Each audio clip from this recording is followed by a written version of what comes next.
Another fine Sunday, and I am live in the New York City studios. So, boy, I love it. Believe me. Don't get me wrong. Once I get to this building and get up here with the fine people, it's great. It really is. But New York City itself, oh boy. And I was a little deceived. I flew in, and it was a nice day. Blue sky. Coming into LaGuardia, I look out the window there, and I see New York City, and it almost had me for a second. I was like, wow, that looks really nice. You know, coming back to New York. It's where I was born and raised. Still have a lot of friends and family here. And then by the time you smash down on that way too short runway at LaGuardia, you've had it. You've just had it already. So, but I'm here, and I'm digging it. And it is indeed the Anthony Cumia Show. Just talking about the self-defense issue with this guy from Space Force. We don't hear a lot about Space Force, do we? Hear a lot about, Army, Navy, Air Force, Marines and stuff. Space Force hasn't really taken off yet, has it? As a thing. But this guy, former Space Force, and just saying, he was arrested, charged, tried, and charged or sentenced to 54 years in prison for dispatching two carjackers. And, good. Everyone goes, oh, good. But we are a nation of laws. And the hard truth here is he really went off the rails. We've seen this a few times, and you watch these videos, and you go, well, what's wrong with that? A guy comes into a store, and he pulls a gun, and he steals whatever, threatens everybody in the store. They're petrified for their lives. He turns around and walks out the door. Somebody inside, an employee, the owner, follows him out the door and shoots him as he's fleeing. And look, I'm of the same mindset. Good. One less problem. But as far as the laws go and the way it's written in many, many states and cities, you cannot do that. That is really hunting someone down. And as I said, it's very dynamic. It changes so quickly. 1 second, you are absolutely justified to use deadly physical force on someone. The next, no, you're not. And if you do, you will be arrested and tried for murder. And look, a lot of states get it wrong all the time. New York State, for instance, and Colorado, where this happened with the Space Force vet, they don't want people to protect themselves. They do not want people out there on the streets taking care of themselves or their loved ones in any situation, even when it's obviously self-defense. So, you have that happening. So when you're trying to protect yourself or your loved ones with deadly physical force because you felt that your life or the life of a loved one was in grave, imminent danger of being ended, and you respond to that with a weapon that you have or your hands. We've seen this many, many times. And New York's notorious for this. You get these subway guys, like Daniel Penny was on the subway, and he saw a guy that was a potential threat. And that's the whole thing, really. A lot of people go, well, he wasn't really doing anything. Does someone have to die first? Does an innocent person have to die before you can jump in?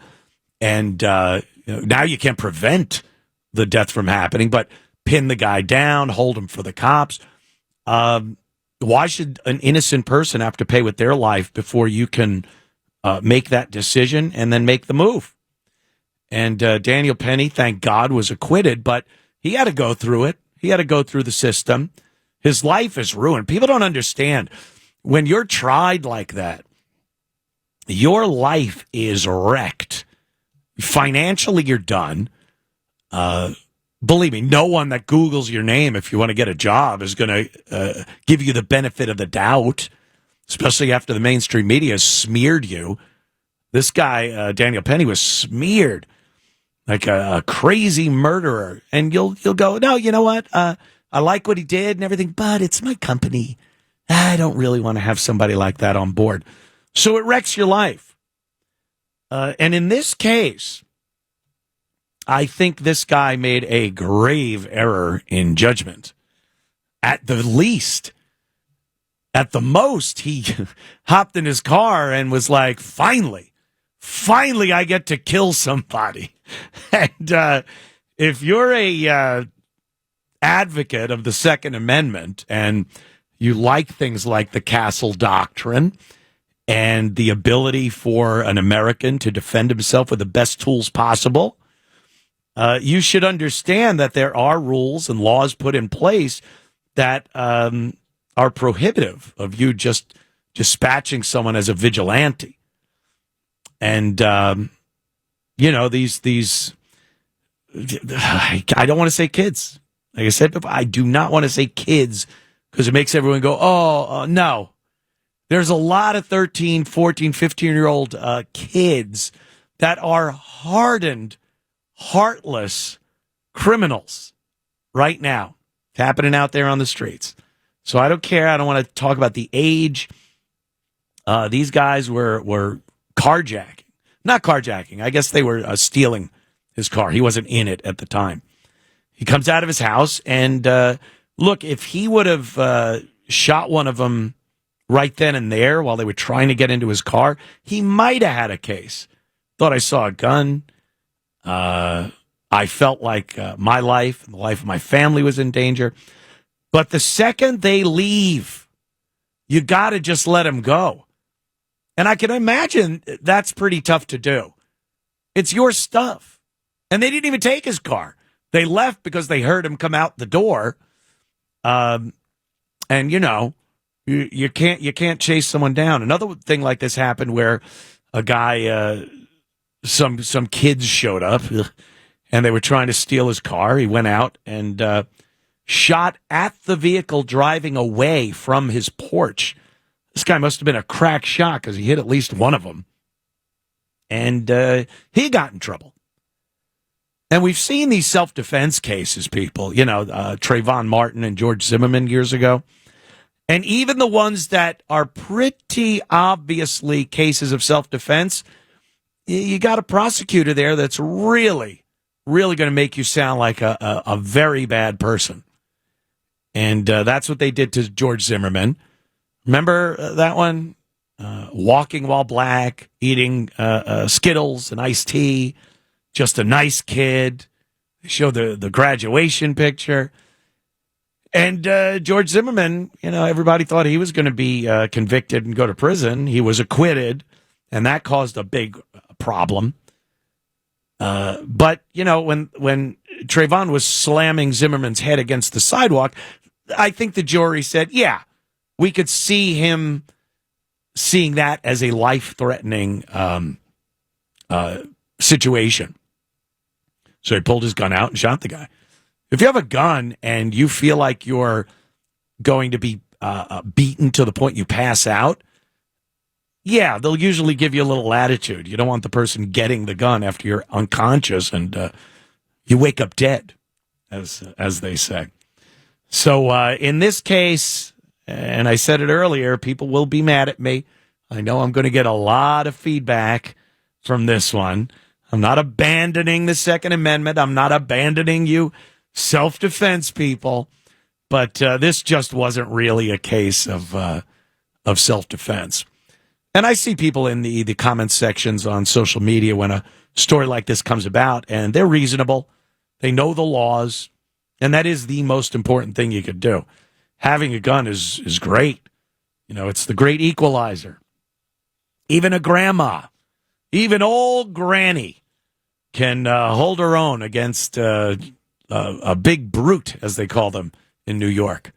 A brute assaulted grandma today, like a brute. Let me check. See what constitutes a brute. So, it's the great equalizer, but there are laws in place, and they don't just say that because you're mad, because your property's being taken, that you can then end somebody's life. Oh, my God, we are just getting started today. My voice shot. Went out last night with the great Mr. Gavin McInnes and the lovely Ann Coulter, and I just can't keep my mouth shut or my volume respectable. It's an Italian thing. I've heard that. Not like Andrew Cuomo, the Italian thing, which is pretty much molesting women at weddings. He said that was an Italian thing. Everyone's like, what? We talk loud. We talk with our hands. We say gabagool for Coca-Cola. But, molesting your nieces and people at an Italian wedding, I don't know. But, yeah, the Italian thing, talking very loud and being very animated. But we'll get through it, kids. We will get through it. And thanks for tuning in. Just starting, 800-848-9222 is the phone number, I hope. And plenty more to come. Thanks for sticking around. Boy, I'll tell you, nothing will piss off a liberal Democrat more than somebody that really wants to fight crime. Really do anything, something about it. And we have been in a cycle where it's gotten insane. I mean, you don't even have to be that reasonable a person to agree that the crime situation in this country is out of hand. And all they'll tell you, if there are these liberal Democrats and various politicians from some of the cities and states that have just a terrible record of violent crime, and you'll hear, hey, crime's down. Oh, that's good. I equate it to drowning in 9 feet of water or 5 feet of water. Hey, but it's only 5 feet. That's less. It's down. The water level is down. Yeah, I'm drowning. They never want to tell you what it's down from or how bad it actually is. They'll just tell you it's down. And I don't even believe that. That's nonsense. Because we see every day. You don't have to be really someone like me that I have to look at these things. So you don't. I do shows, and I have to kind of be up on what's going on in the country. And I see a lot of violent crime going on out there in some of these cities.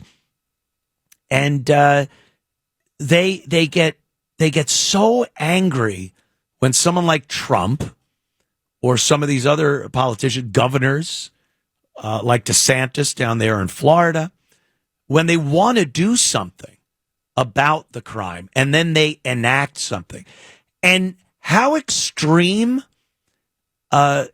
Trump's policies have to be in order to have any effect in the Capitol, D.C. That's kind of what we're talking about right now. Donald Trump decided he was going to clean things up. Walking around, and you just know Trump was probably taking a look around and goes, this is terrible. Too much crime, homelessness, let's do something. And then he goes, all right, let's do this, this, and this. And he puts National Guard out there. He gets together with law enforcement and goes, we're doing stuff now. We're not just going to sit back. And under this federal takeover, or whatever you want to call it, he's got a little more leeway as far as prosecutions go. Because a lot of these liberal judges and DAs and whatnot, they are criminals. They are criminals. There is no excuse for them letting these people go, giving them no bail releases, and then not prosecuting them for the crimes that they're committing. And this is the crime is lower thing, too, because they'll whittle down a felonious assault to misdemeanor or even a violation harassment. And then when the stats come out at the end of the year, they go, look, crime's down. Well, you've reclassified violent crimes to nonviolent violations. You just renamed it something. It doesn't mean crime's down. And this is rampant. My buddy from the law enforcement, NYPD lieutenant, Keith the cop, he was always telling stories about how they would do this. This is what they do. The brass in the NYPD at the time, and I'm sure it's only worse now, they don't want to get paperwork sent up to them from the precincts that show that they have violent felonies on there, when they know you could fudge those numbers and make them misdemeanors, and then the brass can go to the politicians and the mayor and say, look at us. Look how we've cut down on crime in our precinct. It is what's happening. This isn't speculation or some kind of, theory. So they say crime's down as we look outside and see crime happening. When Trump tries to do something about it, like he has in D.C., we get these liberal Democrats that just lose their minds.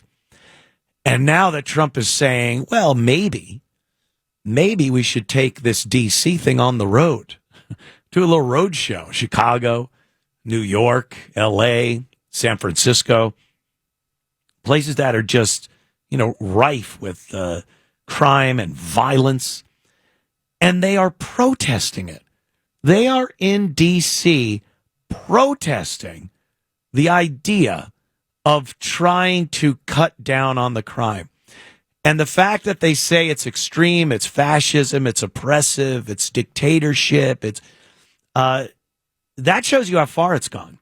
That's what I was saying a little earlier. It shows us how out of control this has gotten.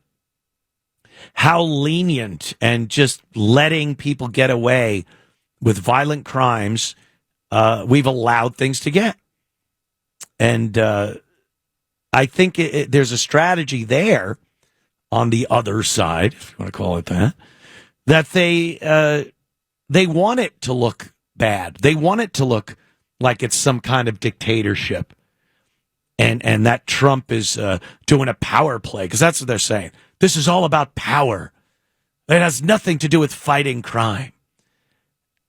Well, if you hadn't let it get this bad, and we hadn't had these eunuchs in the Republican Party that did nothing to try to combat the Democrats' policies to just allow this to happen, then it wouldn't look like Trump has to go to these extremes just to clean things up, just to make it safe to walk around some of these streets.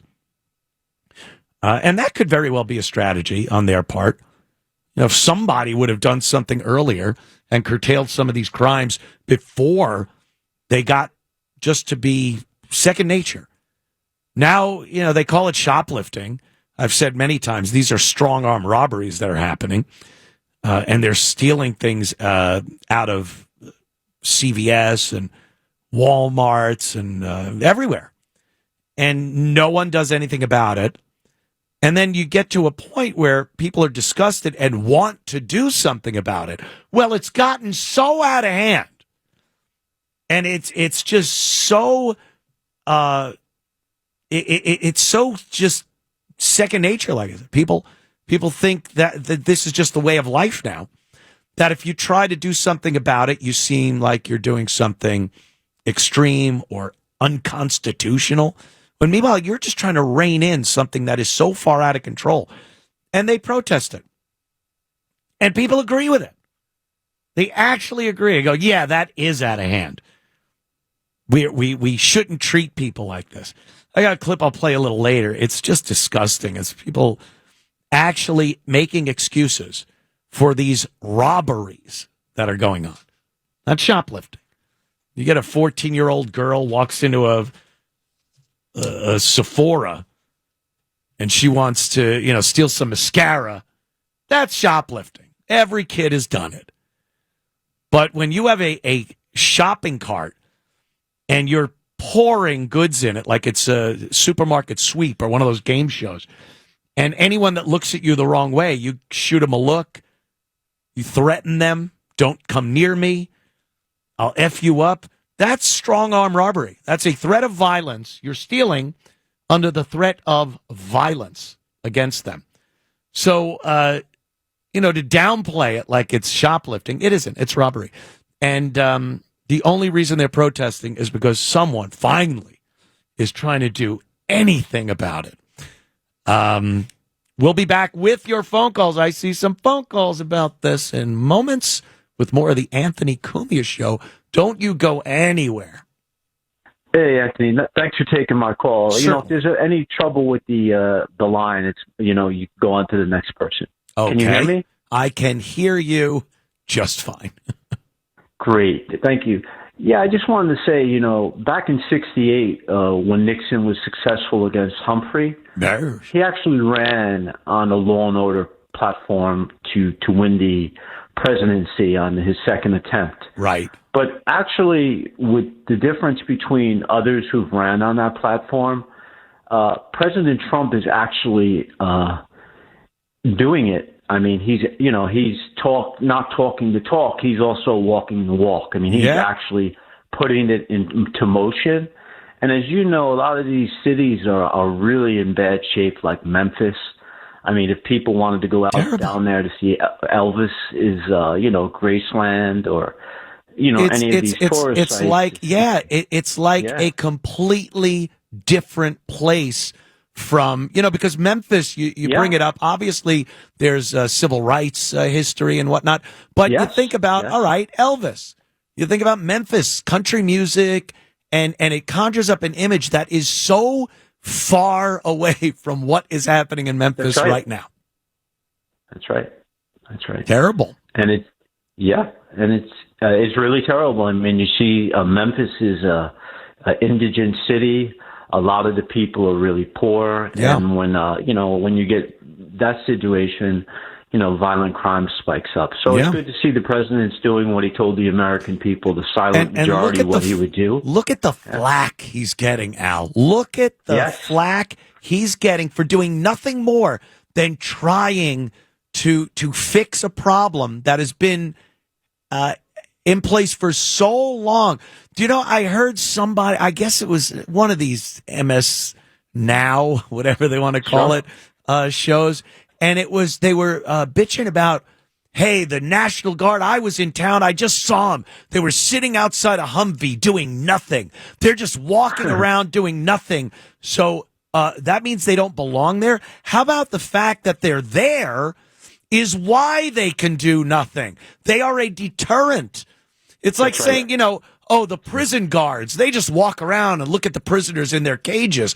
Well, yeah, because they're there and the prisoners are in cages.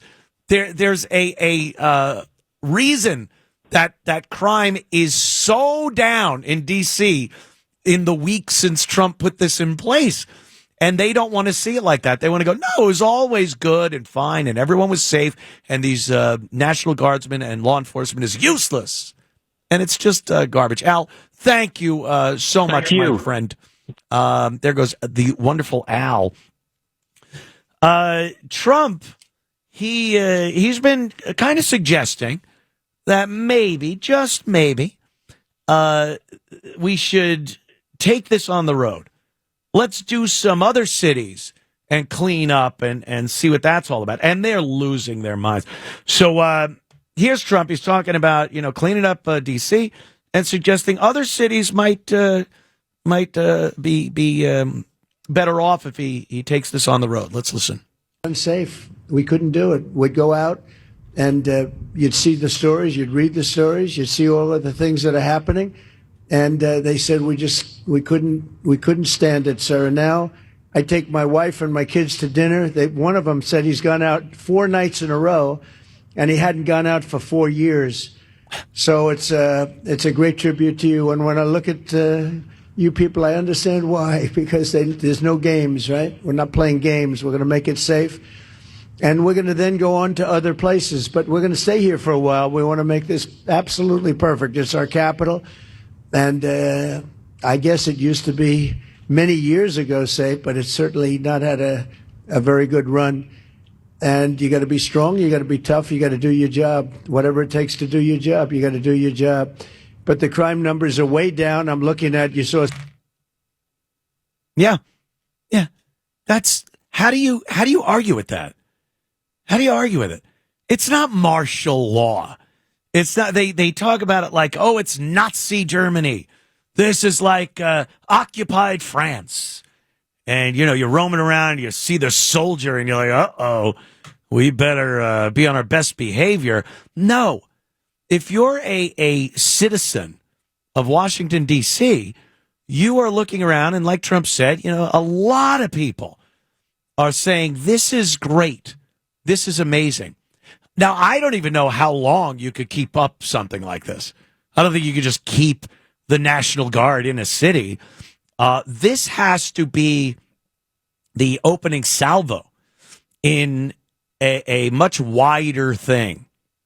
Wider. I didn't say wider. A much wider thing that includes law enforcement doing their jobs, and a lot of cops want to do their jobs. They're being told by the brass, who's being told by the politicians, that they're not allowed to do their jobs anymore. And you know, who pays? The citizen that's getting clubbed over the head or pushed in front of a train or stabbed. That's the problem. So the attorneys general, as they say, in a weird plural sounding way to say that, and prosecutors, judges. I mean, how much time goes by in between seeing stories where a judge releases somebody back into the community to wreak havoc and injure people, assault them, murder, rob, rape? This is something that's happening all the time. And then they show a picture of the judge, and everyone gets mad and says what should be happening. And it doesn't happen. And the judge stays there on the bench and lets more people go, and more citizens are harmed or killed. Something has to be done about it. And like Trump put the National Guard in the streets, deputized certain elements of law enforcement that didn't have power to pull people over, to search people, to conduct arrests. And now they can. That has to be done. But then down the line, down that chain from law enforcement to incarceration has to be fixed too. And until that's done, you're just, you know, you're arresting more people. That's great. You're scaring the people, from the criminals anyway, from going out on the street and doing what they do. But, you know, what's happening down the line? They're getting back out and going back out onto the streets. And they know this isn't, you can't just do this in perpetuity. It has to end at some point. It's not financially viable for any length of time. So you got to fix the system while this is in place. And boy, that's a tougher nut than just putting some people on the street and having them arrest these thugs in these various cities. But I think people feel good about it. I've watched plenty of videos. You know, you watch the protests and the idiots, and they talk about how this is tyrannical Trump doing what he does. But a lot of the regular citizens of D.C. have been talking about how great this is. I took my kid to a park that we could never go to, even during the day in D.C. People like Trump was talking about wanting to go to dinner. Your head's on a swivel constantly, just looking for a problem that's might cross your path. So to have law enforcement out there, as they say, doing nothing, is a good thing. But again, that needs to extend to the rest of the chain of dealing with these criminals and putting them in jail and keeping them there, just keeping them in jail. So Here's a former police officer from Florida. It's Marty. What's up, Marty? I love your videos on YouTube. And I used to work for the housing police, and I retired in '90. And at that time, it wasn't too bad. One of the things that hurt the city was when the departments merged. Yeah. But let me say this to you: the one thing that I don't like, and I'm wondering if Adolf Hitler and Joseph Goebbels are still alive, because when you hear these stories, these outrageous stories, it's always teenagers. Yes. And it's not really, what they're doing is they're substituting the word black for teenagers. You hear teen ruffians. That was one. I heard teen ruffians. I'm like, what is this? What are we in the medieval ages? Oh, a charlatan, a teen charlatan was hitting a woman over the head today. Oh, my God. I want you people to know that if you think that it's going to be like Minor, some of the fiercest soldiers in Africa are the child soldiers, because these people have no respect for human life or their own. So it means nothing to them. But I'd like to have one day where the news says a gang of black kids was doing so-and-so, instead of making broad brush that it's teenagers. Yeah, Nonsense. well, they'll never do that. Because, the Democrats again, the liberal media again, they don't do that. They will never address a real issue like that. I mean, you're a former cop. You dealt with people. You dealt with these ruffians and teen charlatans and rogues. A teen rogue. It was, and look, they will never say it. There is a problem. There is a problem that needs to be addressed. I think there's and I said it. I got fired for it, saying that there's a violence problem within the black communities in these major inner cities, Democrat-run cities, and no one wants to talk about it. They're petrified to even say. You want to talk about it? Yeah. I have, and I've paid for it with my job. But look, the truth is the truth. Thank you, Marty. Thank you, my friend. He goes retired to Florida, cop. Probably has a boat. They all have boats. Every cop buddy I had, they love it. They go, yeah, come on down. We'll go out on my boat. I was like, yeah. How'd you buy that? Did you shake down a few thugs and ruffians in your day? But, the cops, they had to deal with it during many, many years. And, we wax fantastic, as they say, about the old days and some of the way the police handled things. I constantly bring up the wood shampoo. I think that's hilarious. Their old, what were those things made of? My God, like oak. I don't know, but those billy clubs they used to carry. Remember the cops would walk around spinning it? It had a leather, strap. A strap. Thank you. I'm trying to think of the word. A leather strap on it. And the cops walking the beat could spin that thing around. And it was just intimidating. It was, you'd look at that and you go, yeah, this guy, he loves that thing. He knows how to use it. And now, we got a police force in a lot of big cities that don't even look like they can do anything. We've seen videos of some of these cops that I'm sure were put at the front of the line for DEI and embarrassing videos. Like my friends, I have a lot of friends that are retired cops for NYPD.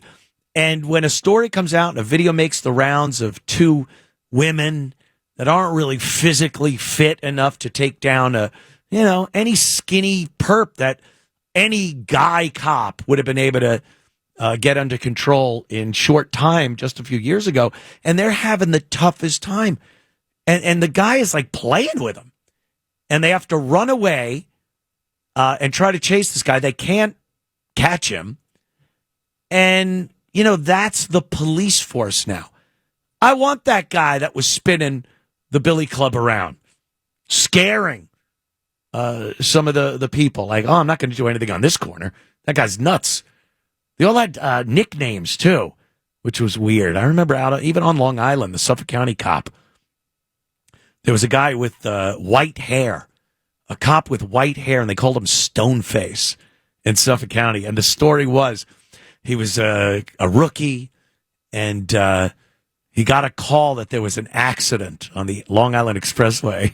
I remember this. And he pulled up, and there was just dead kids all over the street, and he had seen carnage like you couldn't believe. And overnight, his head of jet black hair went pure white, and Stoneface would never cut you a break because he had seen too much that night. And it was funny because sometimes you get pulled over by Stoneface, and you look in your rearview and go, oh, no, it's Stoneface. It worked. There was something about it that, there was this legend and this, you knew you got to respect the guy. You weren't going to roll the window down and start talking back to Stoneface. We need more Stonefaces on the force. Unless, big butt Latinas and skinny white chicks and the big fat black women with the beads in their hair sewn to their heads. And, Stoneface, Billy Club swinging guy. We need it. It's the only thing we have that might get this problem reined in a little bit. Let's see. Oh, the lovely Susan. Susan, how are you, dear? Hi there. Wow, listen, I am so interested in what you're talking about. I'm so interested in just like how you do all these great topics. I'm just amazing. I really like Susan, your vibe. thank you. I never knew you when you were Opie and Anthony because I was a big, don't worry about that. That was shock jockery. Oh, if you ever Googled me and saw what I was doing back then, you'd be disgusted, Susan. You'd have to do probably 4 or 5 shots this hour instead of the normal 3. What's up, Susan? What do you want to ask? I would love to converse with you till the proverbial cows come home, but we need to cover some topics here, Susan. What's up? All right. So what you're speaking about, the thing about the self-defense, and this a guy who went cuckoo and started, the people, he stopped them, and then he went after them. Mm-hmm. So I want to know, and then thinking about this Officer Islam who was, shot down on killed. Park Avenue. Yep. But what I am interested in, because now I have one foot in Pennsylvania, and Bradford County is pretty rural, but all my neighbors, they're heavily armed. I'm not. But I want to know about unlethal firearms. Less lethal. Would have had one of those in New York. Yes, less lethal, non-lethal, usually pepper spray, things like that. I mean, they have their place, but again, No, Berna. If you're granny, if you're grandma, you want the best tool available to you, which at that point is a firearm. I mean, there are some less lethal things you can use, and they are absolutely helpful in that situation. But sometimes, a nice iron strapped to your hip, right, Susan? A nice iron right there next to your flask on your hip. I just want to shoot the guy where the sun doesn't shine and get away from him if he comes in. I hear you, Susan. Yes, absolutely. Susan, thank you so much for your call and your accolades. I look forward to it every ding-dong weekend. There goes Susan. And we'll be back with more of the show. Don't go anywhere. The Anthony Cumia Show. And we're talking about, crime, what to do about it, what Trump's doing about it in D.C., and being here live in New York City. I get a little New York-centric. I start talking about what I see here in this city, which is indicative of a lot of these big cities in the United States and the problems they have and problems they have with law enforcement. We think about the old days and go, well, that would be great. bring that back, because that seemed to work, and what they're doing now doesn't. You see these clips on social media all the time of the unbelievable disrespect for the police, and the lack of ability for the cops to dispatch people. And I don't mean end their lives. I mean, they're trying to secure a bad guy. They're trying to control a situation, set up an area where they have control within that area. And now everyone is crowding around them with their phones, yelling at them, saying horrific things to them. And I don't know when it happened. When did this happen where the cops aren't even allowed to really address people saying horrific things to them? Oh, cops are supposed to be above that. They get some of these guys in some of these areas where, there is no respect for the cops. And they have to just go, yes, I'm sorry. Yes, please, thank you. And the young rapscallions, as the news might call them, are calling them terrible things, saying terrible things, not listening to orders. When did it become a thing where a cop can't tell somebody to get the F away from them? They're right in their faces. Sometimes they push them back a little and say, move back, move back. How about clearing an entire block perimeter when the cops have to do something? No, they got these thugs right in their face, videoing it. And by the way, the videos are hilarious. I got that on video. Yeah, you're only helping the police. They think that they're hurting the cops by showing what's actually happening. I want to see more. I want to see the cops given more latitude to start smashing some heads in these situations. But they're not allowed. They're just not allowed. And where did that come from? That came from the diversity, equity, and inclusion, and these politicians that have run on these platforms of, we're going to castrate the police department. Danny, he's a prime example of what we're seeing, the negative things we've seen happen with the police department, because de Blasio had a big part in that. And then you get these politicians that just, they cradle and nurture and tell these criminals it's okay, we'll let you out. They're okay. Every human deserves a chance and this, and then they put him back out on the street to just keep doing the same exact thing. I saw a great clip over past couple of days. This guy down in the subway, New York City, and he's got a skateboard, and a guy, a thug, he seemed, all kinds of effed up on something, and he's got a knife.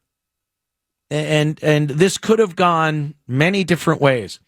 But thank God the skateboard guy had the wherewithal to hit this guy in the face with his skateboard. Well, the cops show up microseconds later, like they were watching this, and did nothing until something actually happened. And they put the skateboard guy on his knees and told him to put his hands up. And until a woman yelled, "Hey, that guy's got a knife," because he kind of fell into onto the tracks from the platform. And they get the guy out of there and then start doing their job. But, as far as the cops are concerned, they saw this poor gentleman assaulted by a man with a skateboard and were ready to, crack down on the guy with the skateboard, when, truth be told, you have to take care of yourself down there. And the guy did, because the guy had a knife and didn't look like he had any qualms about using it against somebody. And, something's got to be done. And again, like I just said before, the big picture, that's what needs to be dealt with. You can't just do one thing. This has to go from law enforcement right through the system to incarceration and everywhere in between. And I think we used to have that to an extent.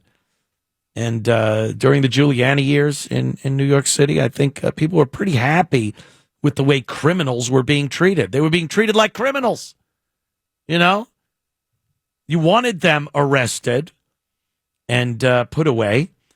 I got a story. We'll bring it up in the next break or so. And this was Memdani. You know, he absolutely believes that misdemeanor crimes should be eliminated. Like, this is how insane. When you look at crimes like misdemeanors and even violations, turnstile jumping, this is what you use to get guns and to arrest people that are doing much more serious crimes. You take that out of the arsenal, and you're letting these criminals go to the next level and commit crimes that are even worse, or walk around the streets with a gun until they use it. Yeah, that's how it works. You want to stop them when they're committing crimes that aren't that serious, so they don't get to commit the unbelievably serious crimes. All right, back in moments with more of the Anthony Cumia Show. Stick around. A couple of things. Still talking a little bit about crime in the cities and what's being done about it, and the morons, imbeciles that don't understand that this is a problem. And law enforcement needs to take care of it. The courts need to take care of it. And the prison system needs to take care of it. And here's some people, delusional D.C. residents. I've told you about the people that like this. Those are the people that work for a living. They go out. They spend their money in restaurants. They have kids. They go to the park. Maybe an old person that just wants to take the old walker. They take their little walker with the tennis balls on the front, and they go to the CVS and talk the pharmacist's ear off while you're behind them, just waiting for them to get out of the way. But I digress. Those are the people that want their cities cleaned up. But here's a couple of examples of just idiots. And I think AOC was saying something like this a few years back. Remember when she was saying that the looting that was going on was just people trying to get bread and diapers for their kids, and they're desperate for the most basic of human needs like food and stuff. That is not who are committing these crimes. Not a one. I don't think one person is hungry and is going into a store and stealing food. Not one. So let's listen to a couple of people with this delusion that people are stealing because the economy is so bad, or Trump is so bad, or humanity is so bad that they are forced to do this, commit crimes for their own well-being. Listen to this nonsense. I'm stuck. I mean, it's bad to do. At the same time, they're probably doing it for a reason. They need those things, but they shouldn't just be going in and clearing the shelves because this isn't sustainable for the store. A lot of folks actually can't afford any of the things in there. I'm not saying that stealing has to be the solution to that, right? However, I don't know, maybe the city could provide more accessible resources to unhoused or under-income folks that can provide them like hair care, bodily care, hygiene care, etc. That could be an option. Unhoused. Ugh.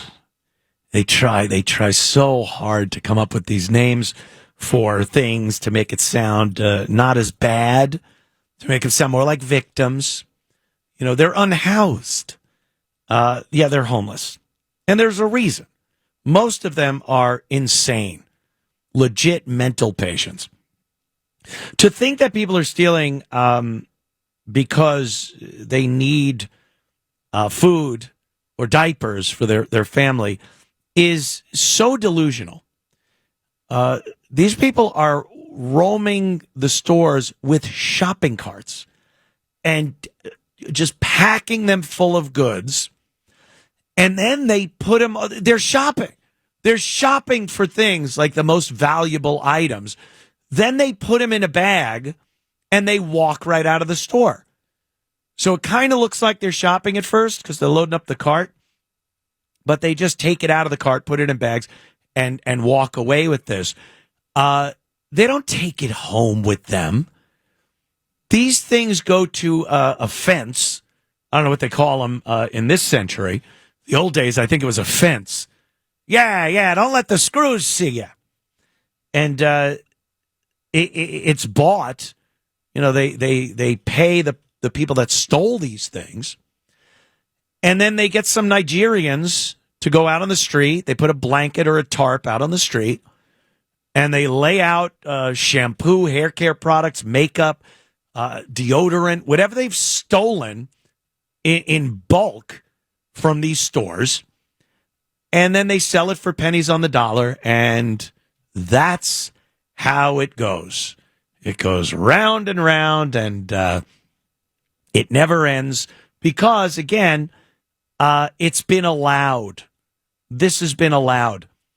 And I can't imagine being so stupid, so ignorant to what is actually going on that you believe these people are doing this for their own survival. They're stealing and getting money from the fence for whatever drugs, I guess. Maybe some new hair and nails. But that's what they're doing. They're stealing not for food, not to feed their kids. It's part of a criminal enterprise. This is an organized crime. And there are many people involved. It is profitable to everyone involved because it's stealing.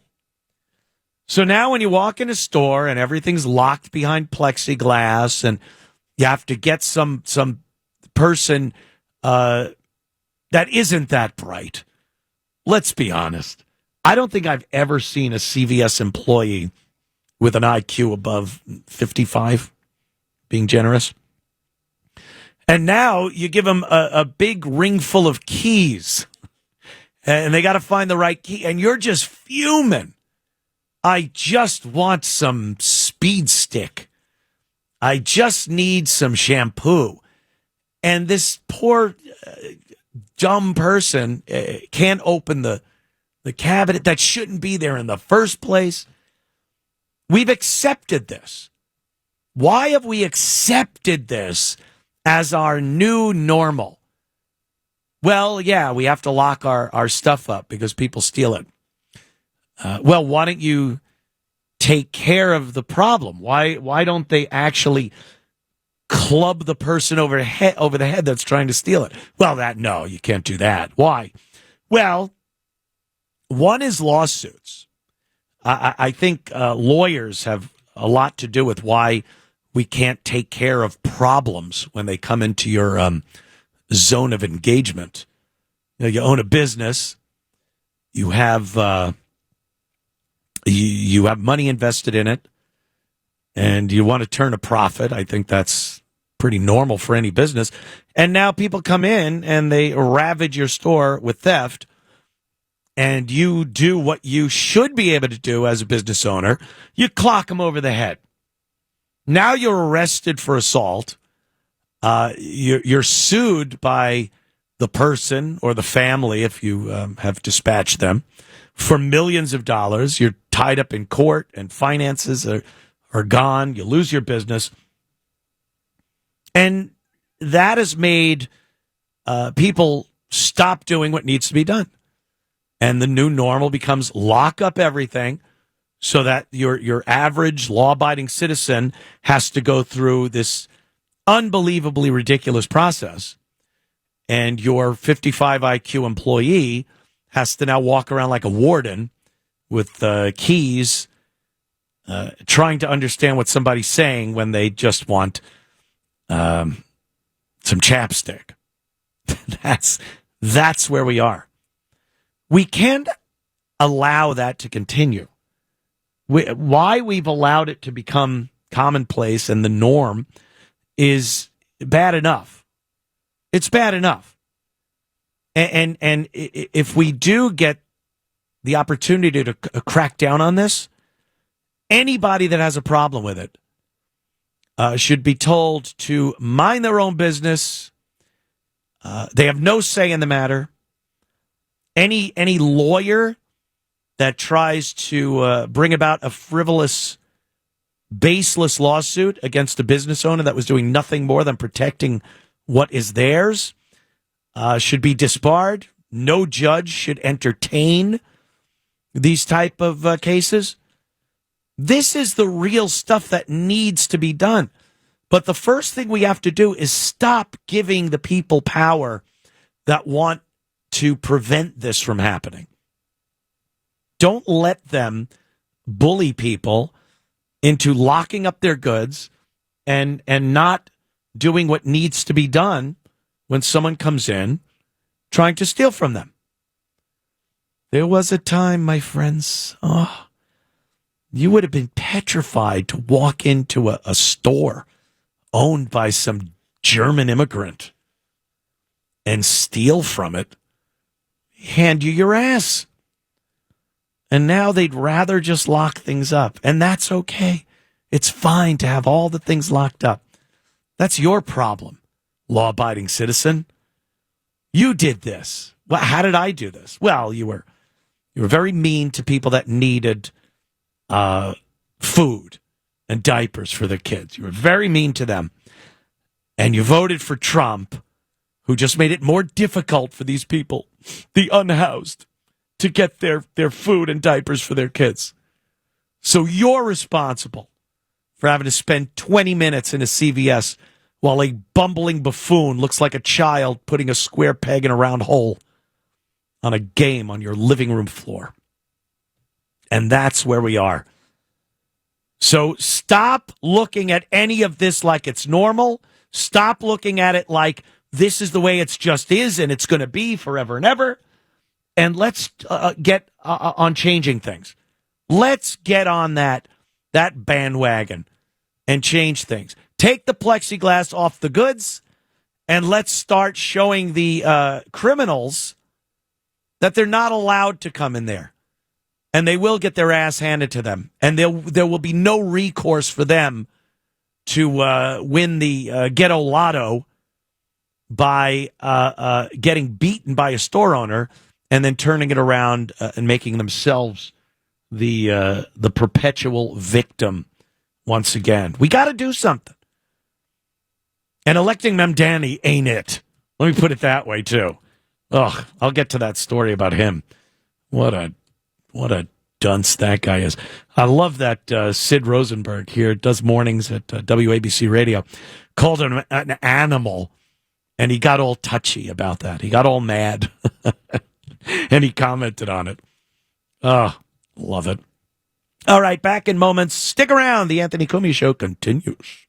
There is something happening in this country. I didn't know it was going on. And it's dangerous. And once again, I think we can look at things like diversity, equity, and inclusion, and liberals, Democrats, screwing up something that was once looked at as respectable, safe. The trucking industry. This is, again, another thing that you look at and you read about and you watch videos and you go, how the hell did this happen? There is an element of illegal aliens in this country from India. And somehow what they do is drive trucks, tractor trailers. I had no idea this was happening. Apparently a lot of people driving trucks now are from India. And they are not very good at it. Truck drivers, I mean, it was, an adventurous occupation. It was something that was respected. It was a tough job. And you had your image of the long-haul trucker, usually from somewhere like Texas, maybe. Strong guy. Didn't take much guff. And he knew how to drive a truck. Snowman from Smokey and the Bandit. There it is. Jerry Reed. Jerry Reed. Watch Smokey and the Bandit. That right there should tell you what a truck driver is. Burt Reynolds leading Jerry Reed with a truck full of Coors, just trying to make it back to Georgia, make a few bucks. And as a kid, you were fascinated by the truck driver. Remember sitting in the suicide seat of a station wagon? Yes, kids, let me tell you what that was like. There was a rearward-facing seat in a station wagon. And the parents were totally fine with putting their kids to look right out that back window, inches from the tailgate, sitting in a seat over the gas tank at breakneck speeds. That was a thing, I swear to you. No seatbelt. And when a truck driver pulled up behind you, you would give them that universal signal of honk the horn. And they would do it, and oh, would you love it as a kid. That truck driver, and then as he pulled around, you heard that diesel engine, and he kind of gave you a little wave or a tip of the hat. Nothing better as a kid. That was a truck driver. Well, now you have illegal alien Indians who decide to make U-turns in the middle of a highway. This is a horrible, tragic story that we've heard about. 3 people killed because this guy that did not know what in the hell he was doing. There was no reason he should have been behind the wheel of a tractor trailer. And he killed people. He killed people with his complete incompetence. Let's look. This driver, the investigation administered an English language proficiency. Easy for you to say. Assessment in accordance with the guidelines put in place. The driver failed the assessment, providing correct responses to just two ponderous out of 12 verbal questions, and only accurately identified 1 of 4 highway traffic signs. How? This is so basic. This is such basic. You should not be allowed behind the wheel if you can't pass the simplest of tests. And in California, they are issuing drivers a limited term non-domicile CDL, commercial driver's license. In other words, they're giving commercial driver's license to people that are not American citizens. And what are we supposed to do? They're once again endangering us as American citizens.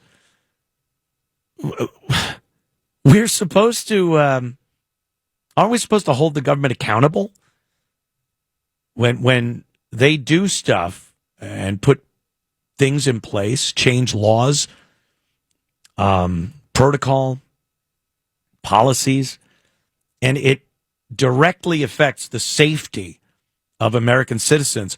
Shouldn't they be held responsible? How did this guy that killed 3 people with his absolute incompetence as a commercial truck driver, a licensed commercial truck driver, how did that happen? And then they arrest him. And last I heard, it was a couple of million signatures to pleading for this guy's release, pleading for some type of pardon, so he doesn't even have to stand trial for murdering 3 people with his absolute incompetence as a driver. So who is held accountable? Why is this the new normal? There had to be somebody, I believe it was in the state of California, he was issued this license. Is Newsom to be held responsible? Is that what we're going to do? Of course not. Of course not. But again, we could arrest this guy. We could even put him on trial. jail him, deport him, whatever. But until the entire big picture, again, is taken care of, and not one license is given to one of these illegals that have no clue what is needed to drive a giant death machine down the road. Until that happens, it's just going to happen again and again. And what are you called when you say we shouldn't give illegal alien Indians who don't know English a license? What are we? I can hear you. What? Yes, racists. That's right. That's what you're called. If you dare say, because he can't speak English, that he shouldn't drive a giant death machine. How does that happen? How did we get to a place where something as common sense worthy as needing to know how to read traffic signs, if you're going to be hurtling down the highway in a machine, a huge machine, and somehow we're wrong for saying that maybe, just maybe, they shouldn't be behind the wheel of these vehicles. Ugh, it's disgusting. And this is happening, people. This is, like I said, with locking up your groceries and what you need to live. It's become the new normal. And it's looked at as extreme to try to put a stop to it. Well, it's not. We need to do something. All right, kids. We'll be back in moments with more of the Anthony Cumia Show. And we have a guest. We have a guest, Mr. Arthur Feisenmeyer. What a name. Arthur Feisenmeyer. He is a former FBI agent and a senior advisor right now to Home Title Lock.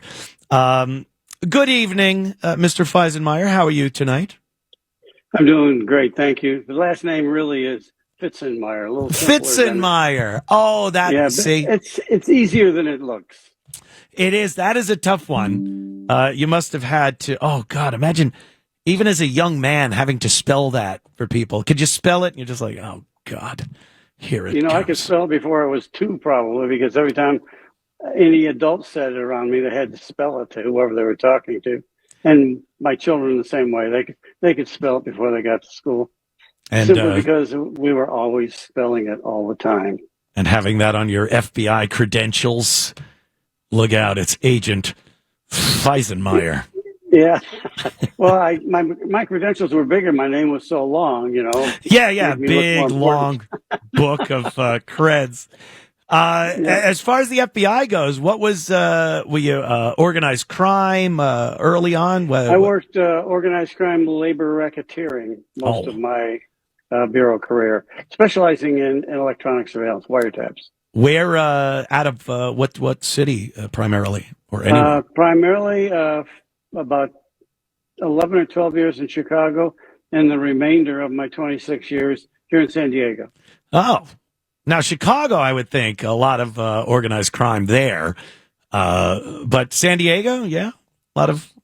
When I got out here, they asked me to come out here because tribal gaming was just starting to raise its profile, and they knew that those guys whose last names they don't need to buy a vowel for were very interested.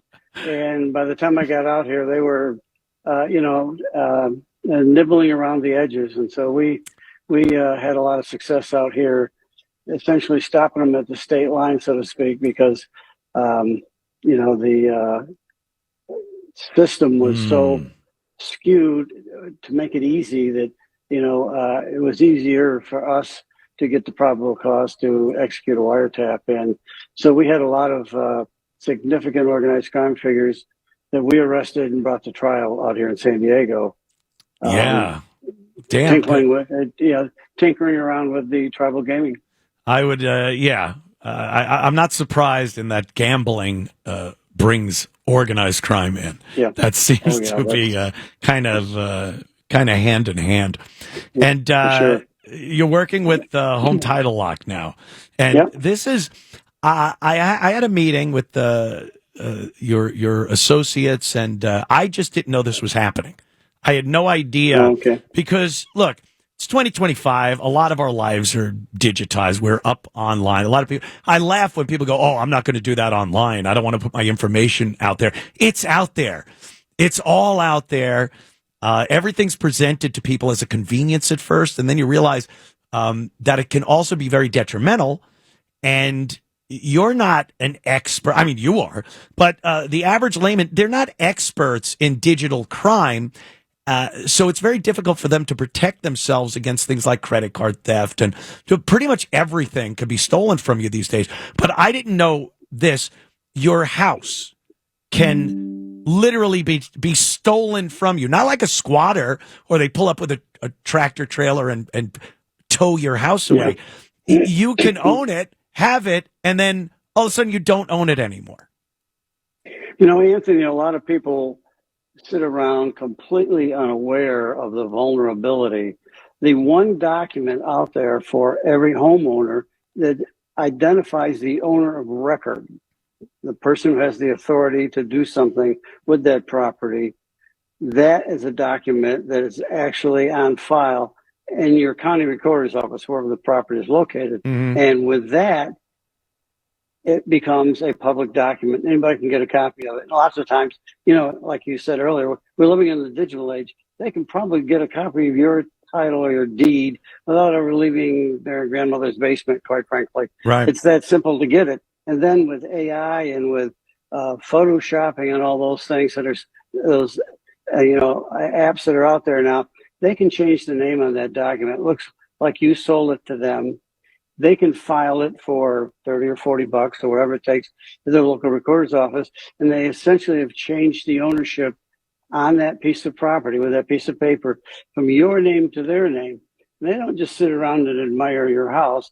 They figure out how much equity you have, and they start taking out real estate loans, right? Using the equity that you have as collateral for those loans. Yeah, and you don't know about it. Because, when you talk about stealing your house or house stealing, you would assume if you play it out in your head, it's like, well, what are they going to do? Move in? Kick me out? But you won't even know that this had happened until equity is drained out of your house. It's just another way to steal from you. And there's really not much recourse that people have if this happened, right? Well, no, there isn't. Once they get the money's gone. I mean, before the ink is dry, it's in 3 different countries. Jeez. And they probably did it with a false identity. So you're not going to have any idea what the hell's going on, quite frankly. You'll be, kind of high and dry on the whole deal because it's all happened without your knowledge. Yeah. And until the lender shows up at your front door and says to you, you haven't paid on this mortgage. Oof. And so I'm going to go to court and get a judge to authorize me to sell your house so I can get my money back. They don't want your house.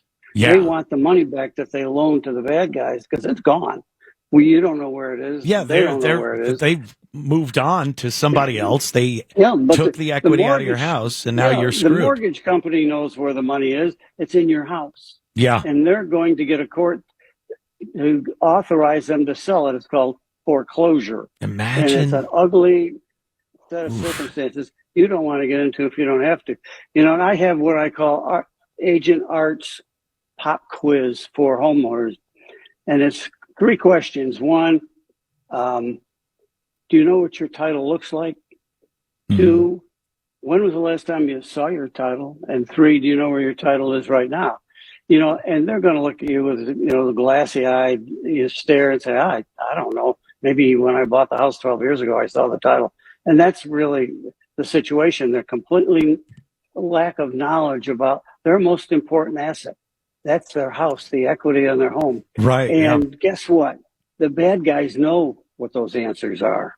And they can go out and get that information so easily and change the name and essentially take ownership of your house. Now, you want to think, well, I'm not going to worry about it. It's not going to happen to me. Mm-hmm. Well, I've got some bad news for you. If it does, It's a legal, financial, and emotional nightmare that'll take you years to straighten out. Oh, yeah. Even if it does get straightened out at some point, it's taken years and cost you a lot of money to try to remedy this, and Anthony, your credit's probably destroyed. I've been with the company almost 9 years now. Right after I joined, I got a call from a gentleman on the West Coast, actually, and he said, look, I don't know if you can help me or not, but somebody stole all the equity out of my house, and I don't know how to get it back. And I said, well, I can't do much for you, quite frankly, because the house, the cow's out of the barn, but you should get an attorney right away, because you're going to have to take this to court to prove that you didn't execute that loan. Yeah. And he called me back. He was nice enough to call me back a couple of years later. And, he said, I just wanted to let you know that the court awarded the house to us. We got our house back in our name. He said, that's the good news. The bad news is it cost me so much in legal fees, I had to sell the house to pay the attorney. Yeah. I mean, that's how crazy it gets. It's like I said, man, a lot of people don't know that this is a thing. And, what can people do there, Arthur? Let everyone know what home title lock is about and how it differs from just the bank coming to your door. What they can do so they don't have to worry about the answer to those three questions and Agent Art's pop quiz is sign up and subscribe to HomeTitleLock.com. This company has been in business since probably 2014, 2015. I mean, we know what we do, and we do it better than anybody else. Our software we built, it doesn't do anything but watch your title for you 24/7. And if something disturbs your title, our software notifies you that there's been a disturbance on your title. And if it's available, they'll send you a copy of the document that caused that disturbance. And then it'll tell you to call Home Title Lock right away. And if you don't recognize it, then our restoration, we have the best USA customer service, the best ever. These people are all class acts, every one of them. And I know, quite frankly, because I did the backgrounds on every one of them. And these are great people. And they know what to do to get you through this before somebody knocks on your door and says, we're going to sell your house. The idea really is, don't sit around at night thinking, well, it won't happen to me. What you can do is feel comfortable at night and not worry about it, because Home Title Lock will take care of it for you 24/7. Yeah, there's just too much going on these days, especially digitally, to pay attention to everything that can possibly happen to you by yourself. So, all right, how can people get this Home Title Lock? Rather than play roulette with their home equity, they should go to HomeTitleLock.com and sign up, register. It's very simple. And you go to the website and it'll walk you through it. And before you go to bed tonight, you'll not have to worry about somebody stealing your house while you're asleep. And every day thereafter, we will watch it for you. It's like 62 cents a day. As I tell people, if you would skip one of your designer drive-through coffees once a week, for the price you'd have of a enough cup money of coffee at the end of the year to pay for all of a year's subscription, and probably have enough left over for a tank or two of gasoline, except on the West Coast. We don't get a half a tank out here. But it's that important, and it's that simple. Arthur, you just go sign up and rest easy. We're going to take care of you. Yeah, it sounds great, and great talking to you, sir. And My pleasure. For a Fed, you seem like a pretty nice guy. But thank you. Hey, watch yourself. I know where you live. I bet you do. All right, Arthur. Thank you, man. It was my pleasure. Take care, buddy. Here's Arthur from Home Title Lock. What are you doing? You're going to lose your house. We're going to lose the house. What the hell are you? We're going to lose the goddamn house. There you go. Turn my monitor around so I could take calls again. Ooh, there it is, Arthur. Arthur, what happened, Bisherman? Where did my house go? Theft. See? Theft. You even have to worry about with your house, not just walking down the street, or if you're going to CVS. There it is. There are my phone calls. I need the mouse, too, if you could get that to me. Because I got phone calls. Thank you, sir. Thank you. Joaquin in PA. What's up, my friend? Hey, good evening, Mr. Cumia. Hawaii. Hey, you remember this? Do you remember this one? Nothing beats a good piece of hickory. Clint Eastwood. Oh, yeah. Hickory, right. Whatever a hardwood is that you can cave in a hard head with. What's up? Hickory shampoo. Anyway, I want to get to the trucking thing, actually. Yeah. I came to the end of my 40-some-odd year trucking career because I just physically can't do it anymore. But, these CDL licenses now, since basically 1986 or 1991 when it was actually, put into enforcement, okay? Mm-hmm. The Federal Motor Carrier Safety Administration, okay? This regulates, every driver's license now is regulated federally, no matter what state it's issued from.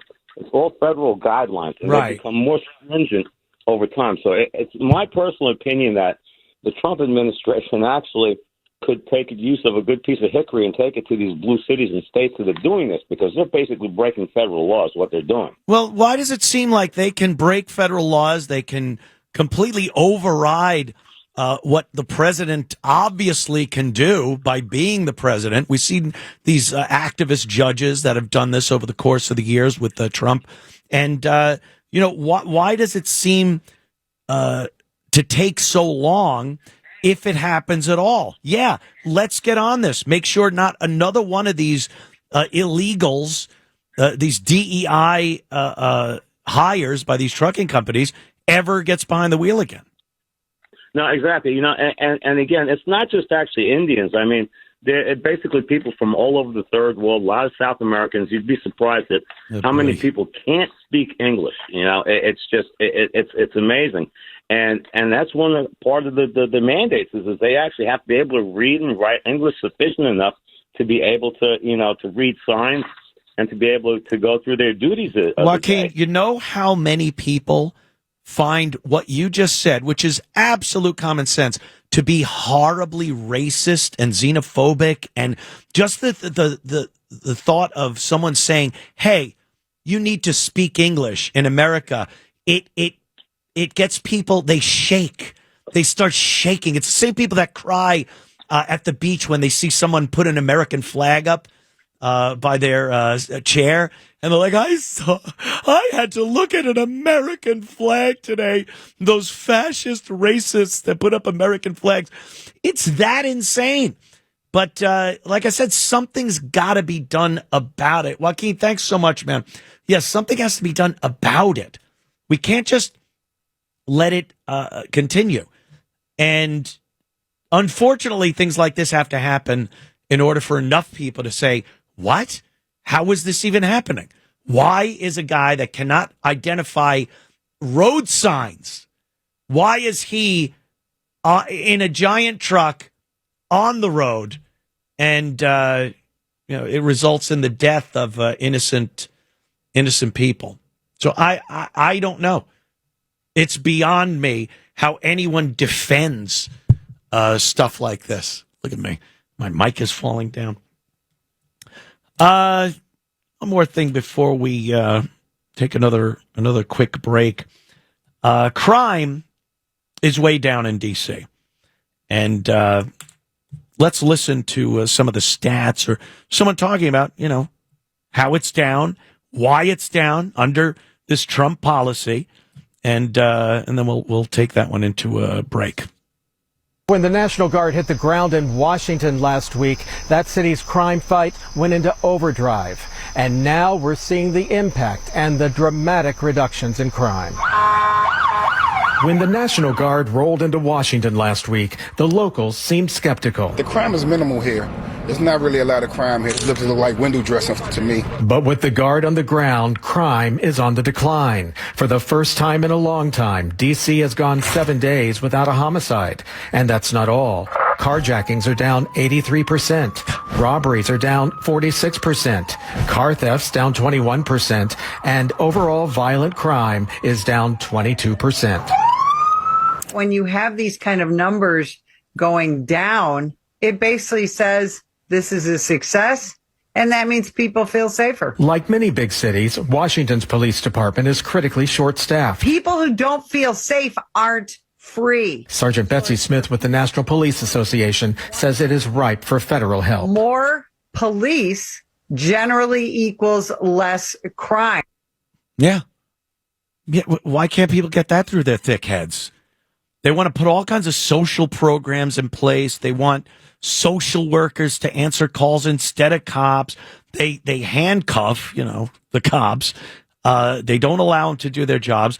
And then they wonder why the National Guard needs to be in the streets for there to be 7 straight days without a murder. Like, people are amazed by that. Shouldn't that just be the way things are? Shouldn't a week be able to go by without someone being murdered? And then when it happens, they're like, whoa, how about that? Look, no one was murdered in a week. But those are results. That's what happens. And there will still be these idiots that just will not think it's a good idea. And they'll protest, and politicians will come out and say it's terrible. And, what are we left with? We'll be back in a couple of minutes. I want to talk about some celebrity idiots. Sarah Silverman being one of them. And then I guess Jack White from White Stripes is another jackass. There's always these celebrities. Sarah, we've all known. But and I could assume Jack White was going to be a jerk. But yeah, we'll hear what they have to say about Trump and what's going on in the country in moments. Be right back. Anthony Cumia Show. Spoke briefly about Gavin Newsom. Is this guy the guy? Is this going to be their big, candidate for president? Because I heard, my sources, I have no sources.